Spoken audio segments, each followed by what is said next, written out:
I didn't point out the hummingbird last week, and I feel like... Biggest regret. Yeah.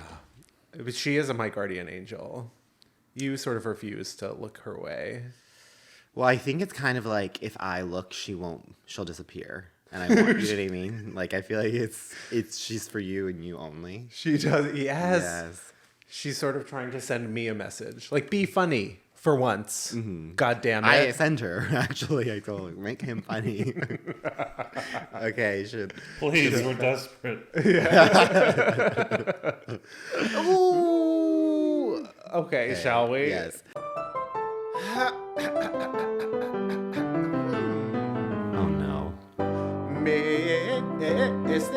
Greg? I thought this was a duet. Oh, so you're just going to sing all the parts? Those are not the right sounds. Can you hear me?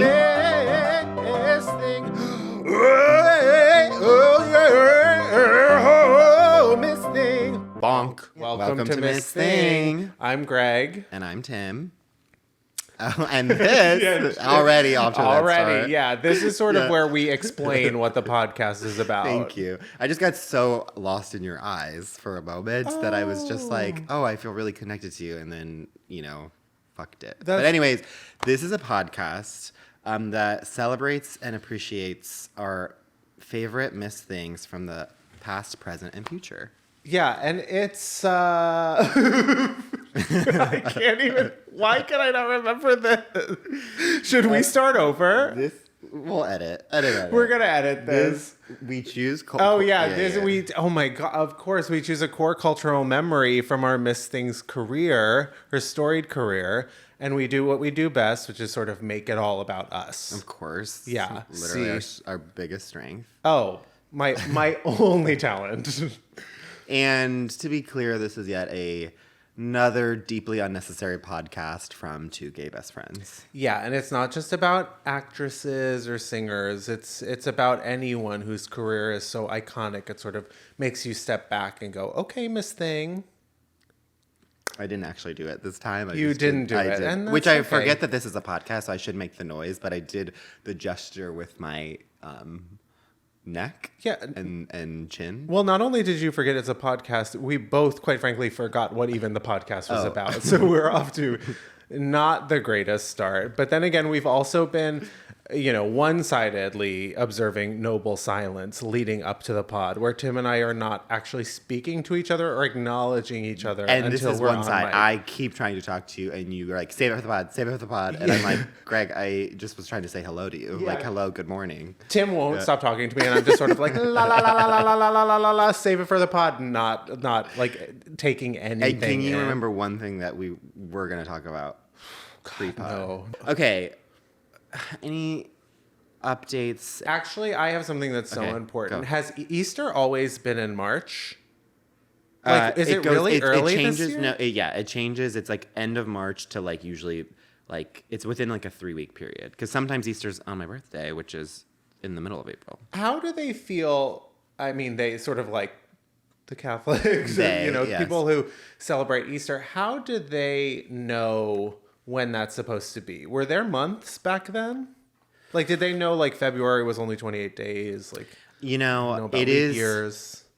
There, I do remember learning this, and I can't tell you why. Okay, but I think it's just like I want to say back. I'm biased because you all know how much I love spring. I think it's just like spring represents life. But is it chicken or the egg? Does spring represent life? And so that's why, because Jesus was.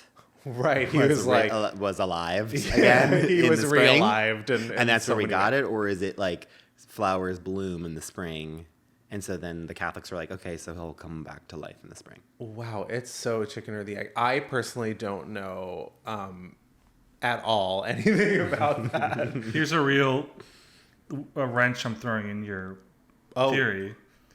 It's fall in the other half of the world. I can't. Oh wow! No, my brain can't sound compute. like full idiots. thinking so only about ourselves when there's when the other half of the world who's listening to this right now. Sure. Yeah. We have so many overseas fans. So many. This episode goes out specifically to our overseas fans. Yes. Thank you so much for your patronage. Yeah. We can't even go overseas without them. Yeah. Yeah, and thank you. We honor you. Happy Easter, everyone. Happy Easter. Do you have a doll of the day? I do have a doll of the day. I love it. And I have a mother of the moment and a sister of the second. And they could all be one thing. They are all one thing, in fact, which is... Sure. I found myself recently going to get tested for STDs because I am a healthy... Beautiful, responsible citizen. Thank you for all those adjectives. I was waiting for you to pick up the slack. And so I go to AHF, the AIDS Health Foundation, because it is free. And my doctors somehow, anytime I get tested for STDs at my doctor, I get like a $400 bill. And so I was like, okay, I go to the place. And I go really early in the morning, like first thing, so that you can get in and out. The nurse is my dad mom sauce. And this Male, female? Female. Okay. Love her energy. Love it. And so immediately she is... I'm right there with you somehow. I know who I'm she sitting is. down. I like have my arm out ready. She's tapping on the what is the opposite of the elbow? Whatever. The place where they knee? draw. Yes, she's about to draw from my knee. Yeah. Sure. And she goes, oh no, she goes, name and date of birth. So I give her my name and and she goes, that your birthday is the day I got married. And I was like, oh my God. And she starts laughing, giggling with laughter. And she's like, I hate that husband. That husband. So immediately the rug is pulled out of from underneath me because I'm like, I thought we were bonding here. And now I feel really uncomfortable. But also that husband, how many husbands? So many questions. And also she has a needle pointed at the opposite of my elbow. And so You're like, in an uncomfortable position. But somehow her energy is still fun. And so and then she sticks me and she's like feeling around and she's like, did you drink water today? And I had, in fact, I had a glass of water. I'll believe it when I see it. And so I was like, yeah, I had just like one glass of water. Sure. And because I could tell that she was... For survival. I could tell that she was already insinuating I should have drank more. But I was like, well, it's like 9:30 in the morning. So I feel like that's pretty good. That's kind of like what nurses do. Yes. They make you feel bad about how much water and then you drink. And then she goes... Wish them well. Poor blood flow. Oh. And I'm like, okay, this is really taking a turn. And then she's kind of like, you really should be drinking more water. And then she takes my blood and she says, okay, go into the bathroom. You're gonna have to do like the swab, all this stuff, pee, and make sure no matter what that it's a cup of pee. And I was like, right. And then, like you have some sort of control over that. Exactly. And also I'm already like, well, I already haven't drank enough from what you've insinuated. So now you're all panicked. I'm panicked. And I'm also like, I can't let this woman down who like already, I remind her of her ex-husband and I have poor blood flow. And so I go into the bathroom. I've already disappointed her. So I go into the bathroom. Of course, I can only do a third of the cup. So I'm panicked. I come out and hang my head in shame very softly and meekly. I'm like, I'm so sorry. I could only do a third. Those cups are so small, by the way. So small. I couldn't. I already peed that morning. I get it. You've been shamed. Okay. And so then she was like, oh, girl, honey, that's fine. And the way she said it felt so dismissive, as if like, why are you worrying?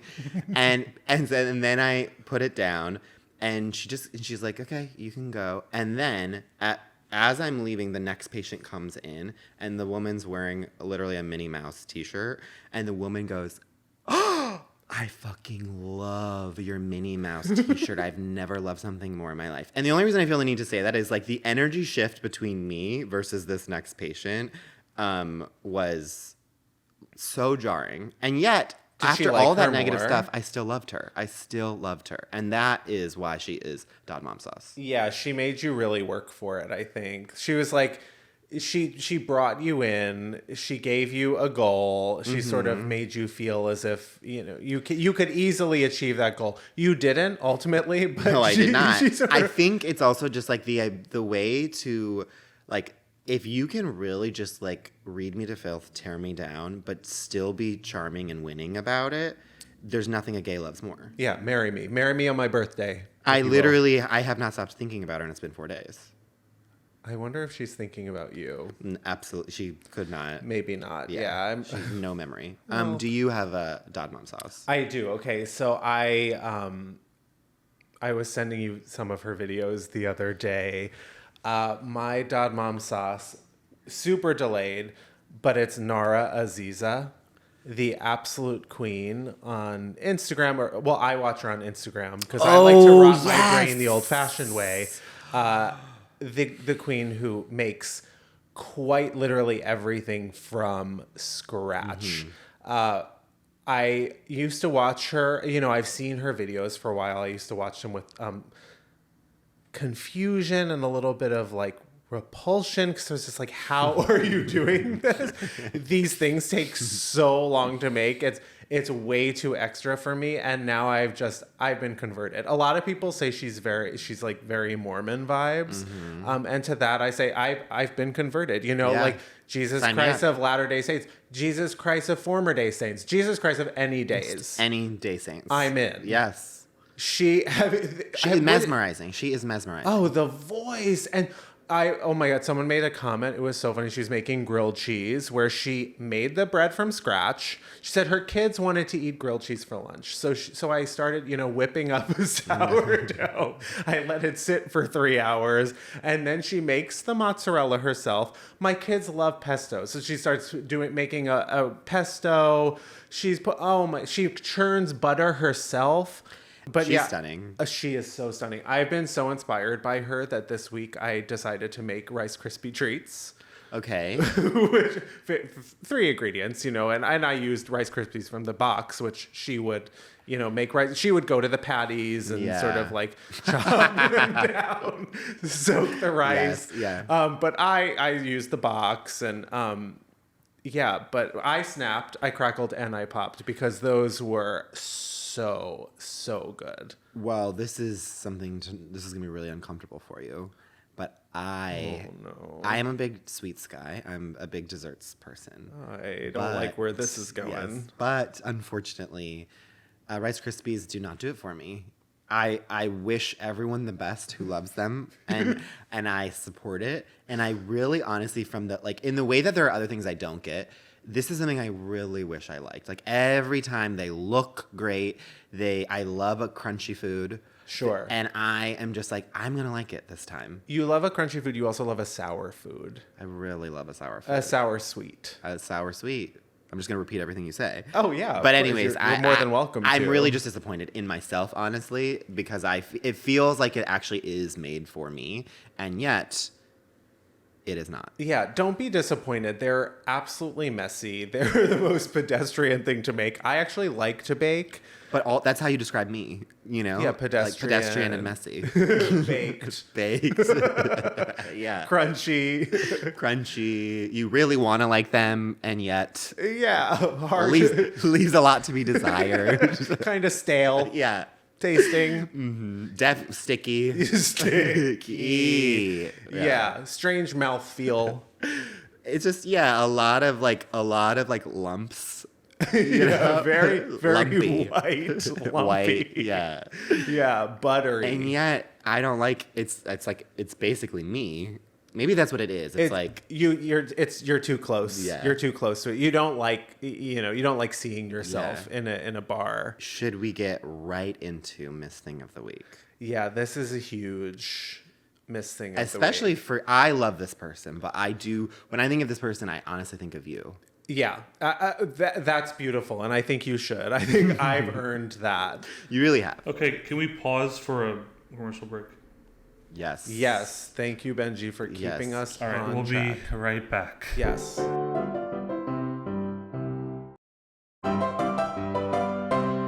Yeah, Miss Thing of the Week is none other than Lisa Kudrow. I always feel like I say it quicker, and I'm trying so hard to match my slowed down cadence. Yeah, yeah. Just picture, trudging through mud, quicksand. Well, when I think of you, I honestly do think of trudging through mud. Yeah, it's really get to the point. It's a slog, for sure. I almost called it the Mockingjay. The Mockingjay is back. Oh. Jennifer Lawrence is outside your window. Okay, that is actually iconic, and that's why I bought this. I own this apartment. Sure. For the viewers, I own an apartment. Yeah.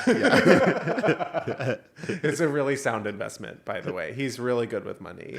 Really good with money. Yeah. So okay. Lisa Kudrow, you go first because this is too much for me. Okay.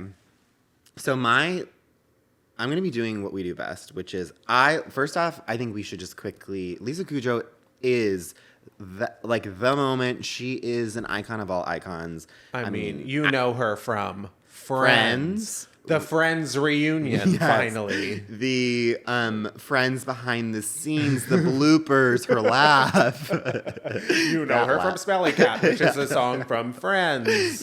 From her doing a cameo in Taylor Swift's 1989 tour. Was she Phoebe in that? I didn't actually. I've not seen that one. Remember for 1989, she brought out a new person every concert. Madonna. I don't remember that. Well, she brought out for 1989, that whole tour was she would bring out a celeb. My God, please welcome to the stage. Please welcome to the stage. Yes. And one time she did Phoebe Buffay. Well, Lisa Kudrow. But then they did Smelly Cat.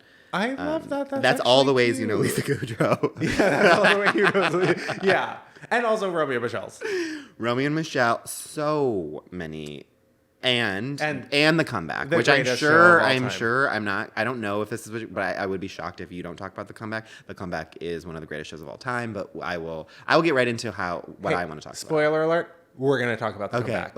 Yeah. Okay, that will not be a sledge for my once. My ankle just absolutely snapped. I actually did hear that. Yeah. Normally when people say I just cracked my neck, I'm like, or if they're like, oh, my stomach is gurgling, so embarrassing, and I'm like, you just outed yourself because I didn't hear it. But that ankle crack, if you're listening on headphones, the hummingbird just heard it and just plummeted to the ground. Yeah, if you're listening on headphones, you will be blown back by that sound. So Lisa Kudrow, I love her, and I'm gonna do what I do best, which is what I think of with her and making it completely about myself. Of course. Please get she famously dated Conan O'Brien.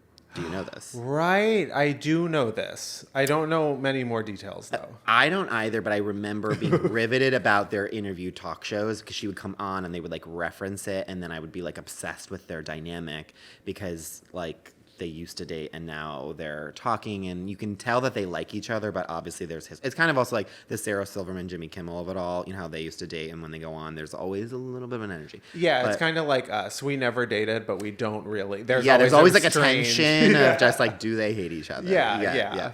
And I don't think that they hate each other, which makes it more interesting because then I'm like, oh, what if they were meant to be together? Anyways, that's not the point. Okay. Which is, Lisa makes me think of Conan O'Brien.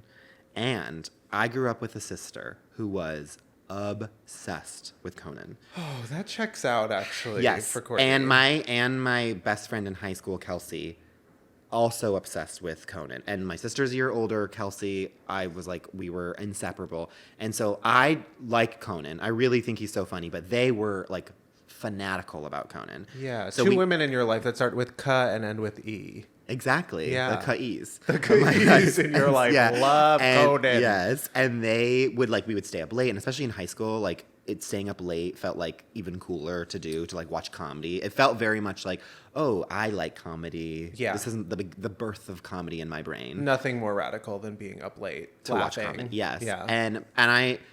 So cut to I'm a sophomore in high school. Conan does a week in Chicago. Mm-hmm. He does and I think it's basically it was as if the Beatles landed in the 60s in Chicago in my household and Ka'is. And by the way, this is Chicago the place, not Chicago the musical, which I just need to clear up. Oh, yes. Yeah. I grew up in the Chicago suburbs. Yeah, and not to dox yourself. But. Yes. And so we had begged our parents all week being can we please cut school one day and wait because you could wait in line to be in the audience there was 5 days that he was doing in Chicago. And my parents finally, one of the coolest things they ever did, like let us on maybe like the Thursday or Friday, be like, okay, you guys can miss school to go. My dad takes the train from the suburbs and then into the city. And he was like, you can come with us. Kelsey, who also like loves Conan, as I said, got to tag along. So it was the three of us and our dad. We got on the train at like 7:30. We wait in the line starting at 8 a.m. The show is not until 4. We're waiting in this line, seeing if we can get in. We don't know because the line is already so long, but at the same time, like we're pretty early on because it's like 8 o'clock. Right, and it's a theater, so there's like a certain amount of seats. Yes. Yeah. And so we don't know, but we feel pretty good about it. My sister's kind of like, at the very least, like, she's like, if I just even get to see him, I'll be so happy. And same with Kelsey. But I'm like, I got to cut school and I like Conan. Like, this is one of the best days ever. Yeah. In my 16 years. Sure. And so I'm so excited. We're waiting for a couple hours. At one point, Greg, the way we are in the downtown, we're like by a intersection. A woman crosses the street. And then a car, moving slowly, but still moving. Hits this woman. Have I told you this story? Wait! I thought I was telling a joke. No! Hits this woman. This woman catches air and falls onto her back. And it is scary, but you can tell that it's like, it could have been a lot worse. Yeah, it's like almost like she's like yes, moving. Where it's like she is moving, but she can't get up, but she's also older. So we're all shocked. There's enough people who rush to her aid. An ambulance comes.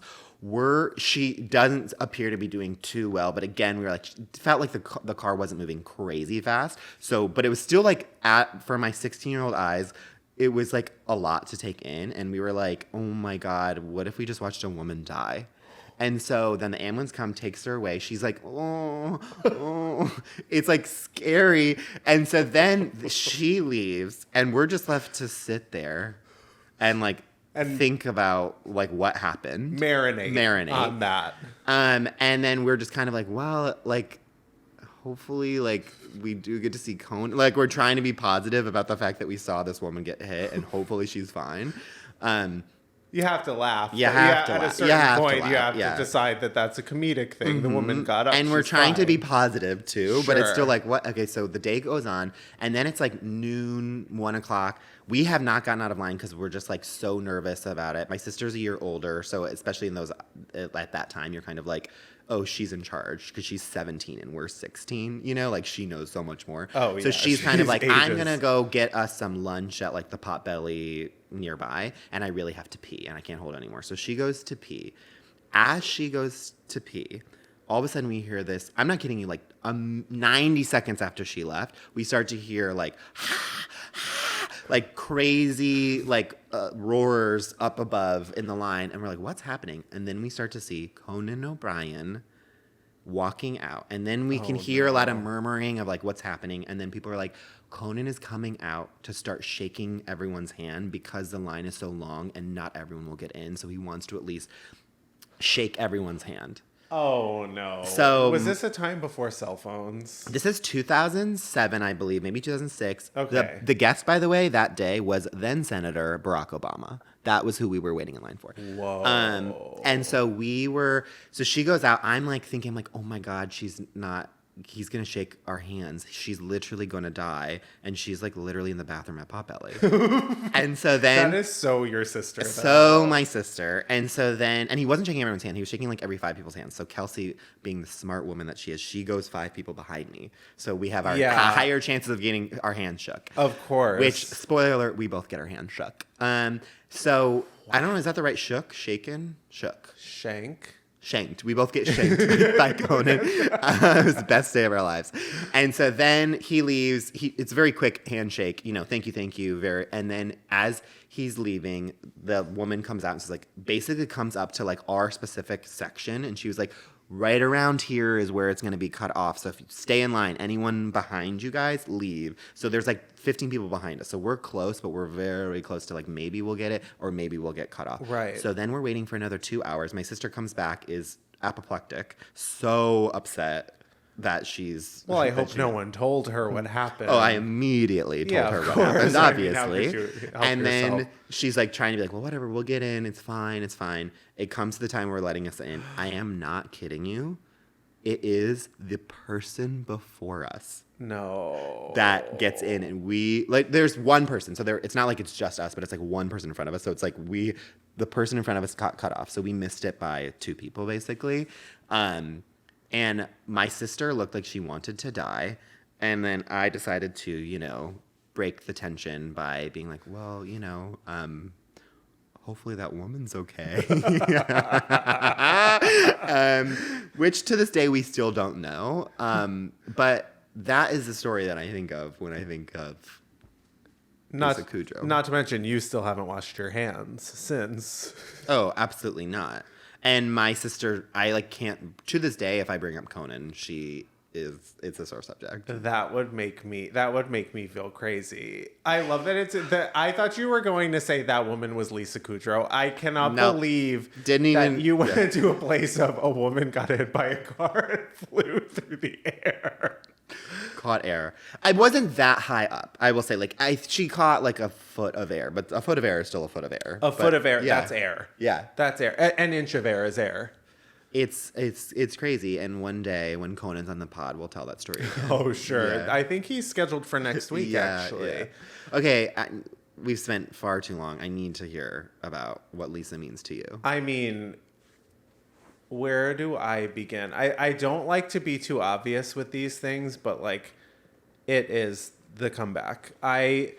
When I was in high school, I believe, I was watching The Comeback season 1 live on air. There were 100,000 people that watched that show live. I was one of them. I was following so closely. I was pretending that I loved Entourage or even liked Entourage, that I tolerated Entourage just to watch The Comeback live. I thought it was revolutionary at the time. So good. It sort of completely defined who I am comedically. I don't even know who I am. I feel like I was so influenced by Valerie so early on that I actually don't know where she ends and I begin. I mean, it's honestly one of the first things I knew about you. That how much you love The Comeback. Yeah.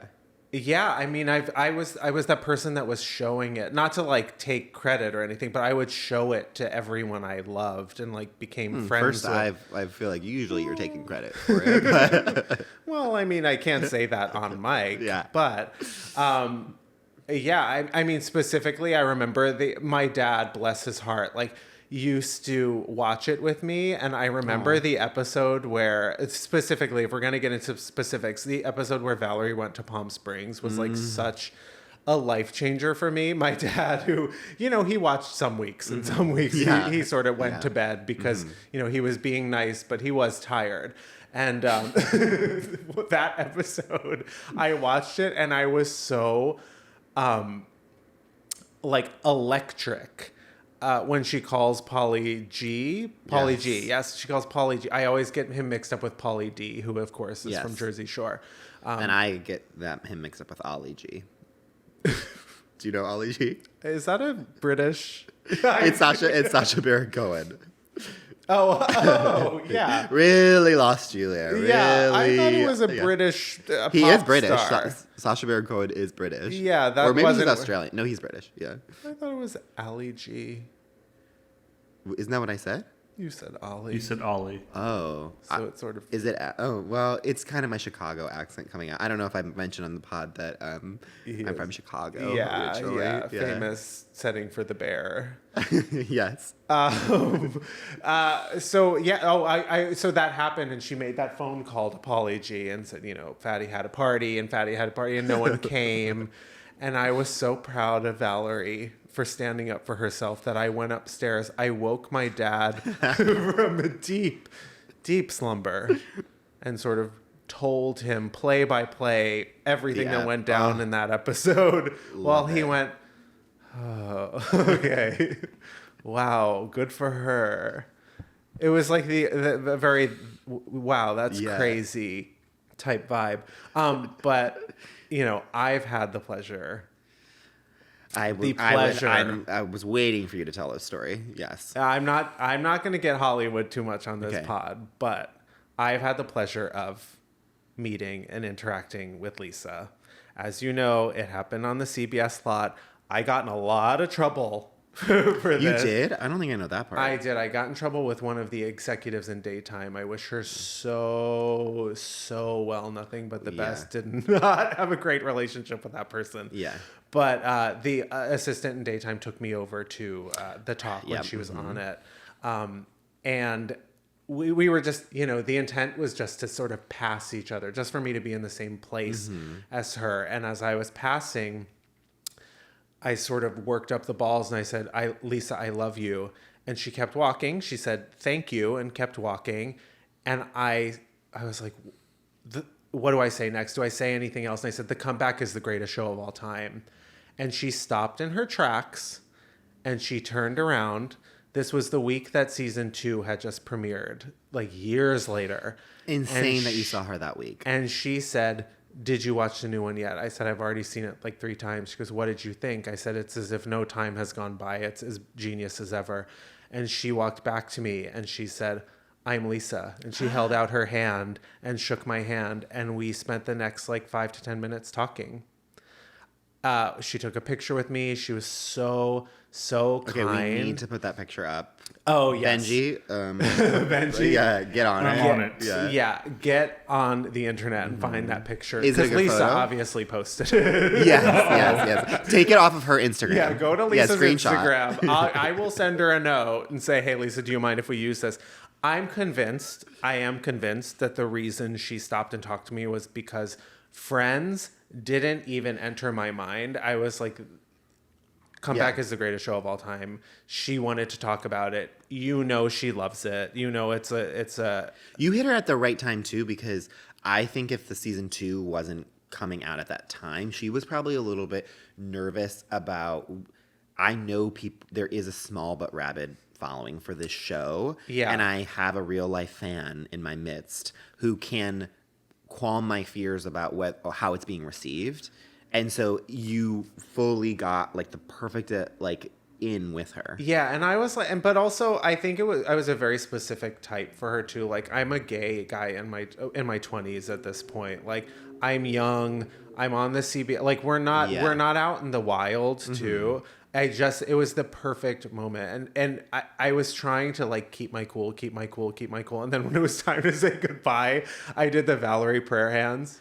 I said, oh, thank you. And she goes, oh, she did it back to me. The thing is, it's like I do often think like, where do you start and where does Valerie end within you? Is that the right?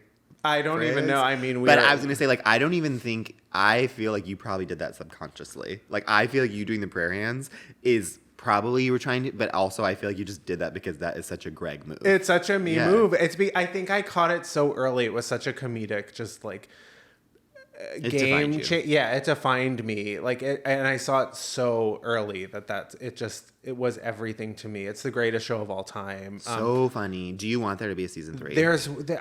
In doing research, I saw that they are talking about doing a 3rd season after he's done. Michael Patrick King is done with, and just like that.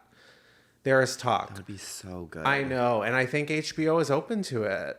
But also, I mean, it's kind of because my favorite movies are the Before Sunset movies, and I'm always like, I don't want them to do another one because of the perfect trilogy, and I associate the comeback in the same way, where it's like 9 years or 10 years in between the seasons, where it would be good, but this ending of season 2 was so amazing that I like don't want it to be messed with. See, I need to know where Valerie is now. I need to know where she is at this moment in time, like what she's doing. Like just because she won the award, she's an insatiable person. Like I feel like I know Valerie. I feel like I am Valerie in so many ways. I've also done the Lisa Kudrow or the Valerie Cherish like Hollywood tour. Essentially, like my entire career has almost been. Wait, has she been done on Snatch Game? Valerie? I don't know. That's crazy. Wait, by the way, not to get into Friends, but real fast, did I ever tell you the time that a handwriting psychic told me that I would write the next Friends? Wait, we need to break this down. A handwriting psychic? Yeah. Mm-hmm. You heard that right. I don't know what that means. let me see if I even know what that means. When I was in high school, Okay. we had on graduation night, we had a thing called Project Graduation where we all like go stay at some place. Like we're up all night. They just keep us there so no one drinks and like dies the night of graduation. Did a lot of people die in your Well, I think they were trying to prevent. Okay. You know, which is kind of nice. I think that's nice. It's that no forward one thinking. died. Yes. Yeah. So we were in some, I guess, like a big auditorium, and for whatever reason, they had a handwriting psychic. Okay. And you would just write your name, and they would tell you about yourself or about your future. And everyone was getting the most basic, like nothing responses. They're like, you're going to live in New Jersey the rest of your life. You're going to have a kid next year. Like things like that. Yeah. And I wrote my name, and the guy sort of stopped. And he went,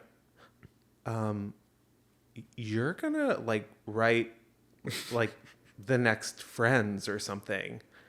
And I was like, wait, you're not explaining. Sorry, I know I'm cutting up. Like, did you write something and then no, you you read your just basically handwriting? sign your name, and they study okay, your handwriting and sort of yes. decide like what your future holds. Wow. So I just signed my name at that time. I was so shocked by that because I could barely read, let alone write anything.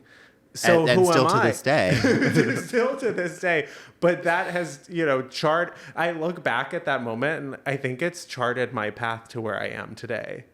Wow. Looking for work. Looking for work. Constantly. Yeah, right on the verge of writing the next Friends. It's kept me going all these years. You know. Well, I would go back. Just not for nothing. I would go back and I would pretend like he didn't tell me that. So I would go and like sign my name slightly differently and see if he could give me more info. And he'd Write be it with like, your other you hand. again. I'd be like, oh, we did talk earlier. Oh my gosh, right. Yeah, you told me I'd write the next Friends. Do you have anything else for me? Like, what else do you got? What about, will I be an international star of stage and screen?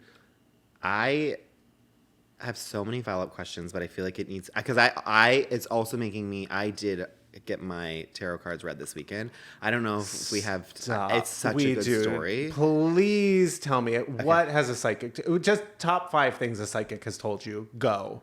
Too many, but this, I need to tell this, which is I was at a party, not to brag. Oh, I didn't get an invite. Yeah. And there was a section of the party that was like, you could do a character.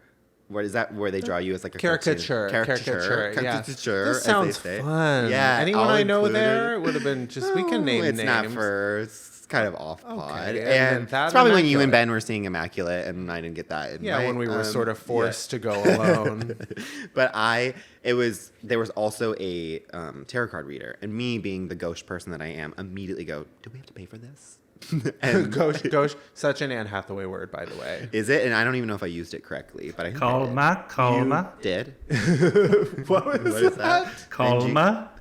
Calmate, Is this an Anne niña. Hathaway?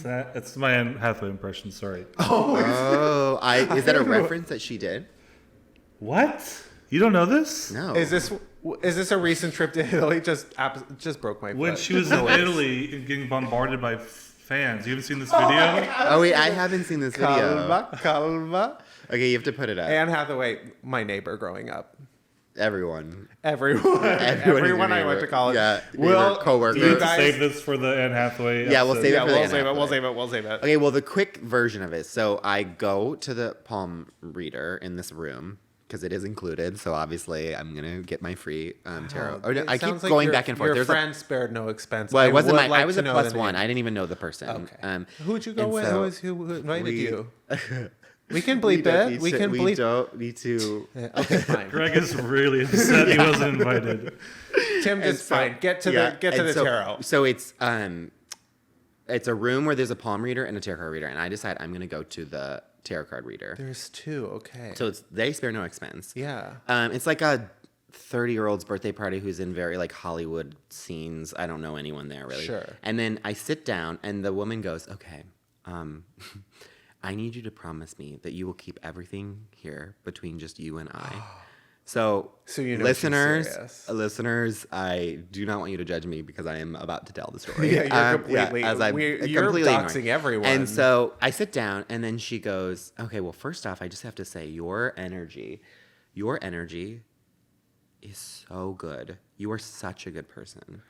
It just drips off of you. And I was like, "Oh, thank you." And then she goes, and she knows how to get you. Yes. And then she goes, "So is there anything you want to ask or do?" And I'm very hesitant of like, "No, I don't want to lead the witness. Like, I don't want to tell you anything. I just want you to tell me what's going to happen in my life." And I feel like if I say stuff, you can kind of, I don't know, read and then, you know. Yeah, you don't want to give them any. You are blank slate. Yeah. And so then she goes, "Okay, so let me like look at the cards." She pulls the cards, and then she goes, "Do you have trouble sleeping? Do you toss and turn?" Whoa. And I was like, "Yes, I do." This is so full circle. And then she goes, "Yeah, that's because you really give to everyone. You give to everyone, to your friends and family, and no one gives it back to you." Oh, and God. So she says, and the last thing you need to hear. And so she's like, "You need to stop that. Stop giving to other people. Sure. Just take. Really, she was like, for the next like amount of time, 3 months, just really focus on yourself and don't give to other people." Oh. And I'm like, I've noticed you started that today. Yes, exactly. Because you've given me absolutely nothing. And so then she goes, "Is there anything else you want to know?" And I was like, "No, I don't think so." And she was like, "Do you want to hear about your career?" And I was like, "Sure." And she's like, "Okay, well, you won't work for the rest of 2025, or 2024. What else? 2025 a year from now." And I was like, "Okay, that's a little bit of a downer. Thank you." Wow. And then she was at a Hollywood party. She sort of knew what's going on around town. Yeah. And then she goes, shoot. She says something else. I can't remember. I immediately leave. I tip her because I'm such a good person. Because it's not, and no one else, the people in front of me, because you had to, I literally. She had a tip jar. Was she made? She didn't have a tip jar, and so then I was like, "Do you have a Venmo?" And then I like Venmo'd her. So were your friends not paying her? Or? I think that they were paying her. You just needed to give her. I just needed to completely ignore her advice, which is to stop giving, and I give. She's like, give to everyone. Don't give to anyone except for me. Yes. Here's my Venmo. And so then I immediately at the Are you reading lines off your hand? Yes. And so then again, and then I don't know why I look at my hands so often. You love to look as though you're reading prompts from your hand. But yeah, can you imagine if I wrote this long ass story and these tiny petite hands? Yeah. Oh, funny you bring up psychics because I was at a party the other weekend that you weren't invited to. I pull out note cards and it's just like fully 20 note cards. Rolodex. Yeah. And then I immediately go to Claude, who was there. Oh, we're naming names at this point. So he did say he knew nobody at this party. Yeah, I don't know. By the way, I still don't know Claude to this day. We've been friends for 15 years. I've never met the man. Friend of the pod, yeah. Claude. And I tell him, and then I find out that literally every person there found, the person goes, "They told me I was a really good person, that I had like really good energy. Then they tell me that I have trouble sleeping because I give, and my friends take and take. And then they told me that I probably wouldn't work for a while, but to like hang in." Literally verbatim. This woman is a scam artist. Of course. And I am tempted to say her name. Maybe I'll say her first name. Maybe I shouldn't. Say her name. Her name is Summer. I won't say her last name, but Summer, Summer the scam artist, honestly, you are a Don Mom Sauce because you took all these gay men's money, or at least the people who tipped you a couple bucks and then the owners. And I love that you go, "Please don't, this is between you and I." And the reason is because you're literally telling all of us the exact same thing. Wow. Yeah. And that is an icon. It got worse because then I talked to one gay guy and he goes, "I even bought a $20 crystal from her." And also, by the way, she was at most 23. Yeah, of course. Yeah, so I knew something was amiss. Keep it between us, making it seem like you're safe with her. Yeah, exactly. Wow. Okay, Miss Summer, diva down. Diva down. She seems, Miss Summer would be a good candidate for diva down. I don't think that woman is not down at all. No, she's she's rolling in it after that party. Okay, should we take a break? Before we get to diva down, we got to take another break. All right, we're taking a break. Power down.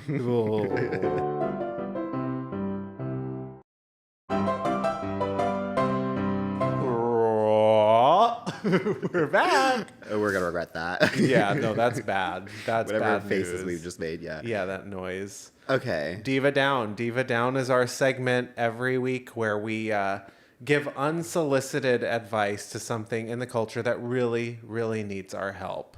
Yes. A diva is down, but not out. After And there's our nothing advice. that women love more than when men give them unsolicited advice, and this is what we're doing. This is sort of our contribution to society. Yeah, we sort of don't listen to what anyone wants and just forge ahead anyway. Okay, so to camera, there is nothing there, and to the listeners, I'm looking at my hand as if I've written something. But Yeah, he washed them during the break. yeah, exactly. So this week, it's April Fools. One Miss April Fools. Miss April Fools. Yeah. A pranking holiday in 2024. If you are celebrating, I'm just going to go ahead. Go. If you are celebrating April Fools in 2024, you need to check yourself into Cedars-Sinai because you are sick. And wow, we have opposing takes. Keep going. Keep going. And if this is something you look forward to every Yeah. year, and you post or you tell a little joke and you think it's funny, a little fib for the sake, in this year, no, our nerves are too shot for this.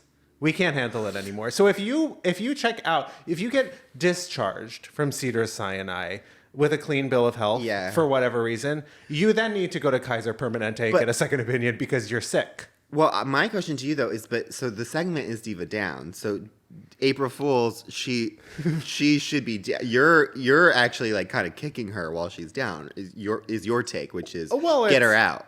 Well, I just think you need to I think you need to reevaluate your life choices. Your life choices. Yeah, thank you for putting that in a succinct manner. Yes, I think it's about to get dicey because I actually think this. I agree with you that the diva is down, that people aren't on board with April Fools. Sure. And I'm kind of like, let's bring her back. More pranks. More pranks. I don't understand. I think pranks. Speaking of, I guess I'm referencing Claude again. But the other day, actually, when we went to the mall the other day to get our outfits for the cover. Yeah, which beautiful work on our behalf. And when we were leaving, I went to the bathroom, and so then when I left, I saw that Claude was still in his car, so in the parking structure, and he was on his phone. And so then I ran up and banged on the door as a prank. Oh, and yeah, let me tell you, like I have never laughed harder. He has never been more mad at me. He does not like a jump scare, and it added a year to my life. I loved it. Wow. And not that I'm a big pranker, but I do think in small doses, so fun and harmless. You do love to laugh. I love to laugh, and that is what April Fools provide. And I think that there is a way that it should be rebranded as my thing. Like I don't think that the negative ones where it's like mean-spirited pranks, no, but ones that make you laugh. Honestly, this is my last thing about it, which is when I first got potty trained last year, when I was like, I don't know, working on whatever age you are, 3, 2. Whatever the age is. Beats me. 5, I don't know. I think, early 20s. Anyways, latest. I had just gotten potty trained right around April, maybe let's say like March 1st. And I'm doing it. My parents are ecstatic that they finally don't have to accompany me to the bathroom. My dad turns to me on April Fools and he goes, "Would you like to do a prank on your mother?" And I say... This is while you're potty training. I had just finished. Okay. I finished like early March. But you're aware. You do feel a little old. It's like honestly one of my first memories. I thought about this today. It's okay. like literally one of my first memories. And he was like, "Do you want to?" And me being cute little 3-year-old, whatever, 5-year-old, don't know the age. Sure. I'm like, sure. And then he goes, "Okay, go in the bath, go sit on the toilet, and then call for your mom to like wipe your butt," basically. And so I'm like, "Mom, like, can you help?" And I just hear from the kitchen like, "We just trained you, like you need to do this on your own." Like so upset that like I'm backsliding. Sure. That she has to wipe my butt. How's she feeling about you now? And then she's like stomps into the bathroom so annoyed. And then I very cutely go, "April Fools."